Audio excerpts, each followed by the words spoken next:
Shlomo, Savta and I are so very happy to be able to be here with you and your beautiful family to celebrate this special day, this Bo Bayom of your bar mitzvah.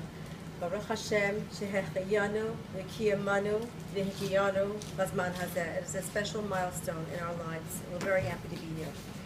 Today is your Bo Bayom, and I'm going to speak to you straight from my heart.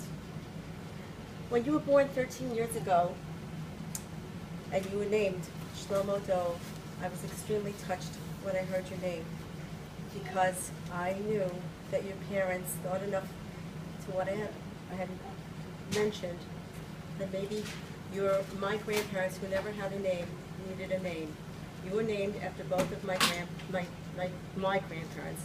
My father's father, who was Dov, and my mother's father, his name was Shlomo.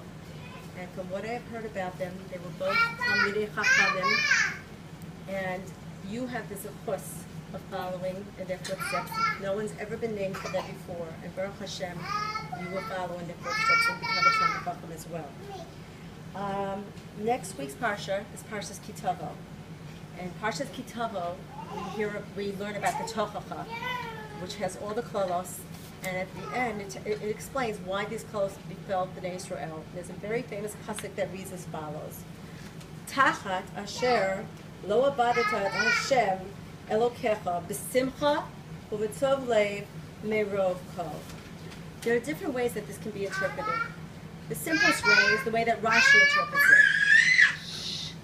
it. Rashi says, what does it mean that lo abadat Hashem b'simcha? Simple. When times were good for Bnei Israel, when everything was going the right way, let's say when everything is right, times are great, then they forgot about following Hashem's mitzvahs. They didn't worry about it.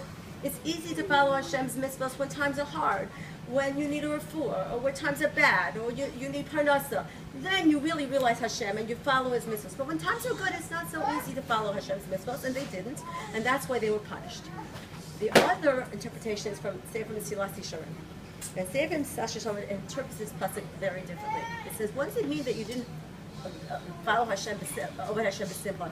Not that you didn't keep the mitzvahs. You kept the mitzvahs, but you didn't do them b'simcha, u'b'tov leiv. You didn't keep the mitzvahs and do them out of simcha and ahava. And there's a big difference, because Hashem really wants us to keep His mitzvahs out of simcha and ahava. Somebody who dedicates his life to Avodas Hashem b'simcha, that's something that will last him a whole lifetime through. So, our bracha to you, Shlomo, is that you will always have simchas hachayim, will always be Oved Hashem b'simcha b'tov leiv. But I'm not finished. I want to end with the following. When I was here in June, I was privileged to be here the first week of Camp 123. Camp 123 is a day camp here, and Shlomo was a JC. And they have a newsletter that comes out every week. When I was here, the first newsletter, which I kept for this very reason, for this very day, was about Shlomo. And I would like to quote what they said about Shlomo that day. Shlomo has returned to Camp 123 as a JC with the tools of a champ. He has been helping his fellow Bank Yisrael campers in all areas of life. Truly a helping hand. Shlomo is always there with a smile to help in Gashmias and Ruchnias. I read this and I was felling from ear to ear, because that describes my Shlomo. My Shlomo has the perfect combination of both Gashmias and Ruchnias. And our bracha to you again is that you will always have this wonderful combination of Gashmias and Ruchnias and Simchas HaChayim. I know we're going to see great things from you, Shlomo. We're going to get a lot of nachas from you, Shlomo. Ad Mea V'Esrim Shana, may you grow Michayel Achayel. We love you.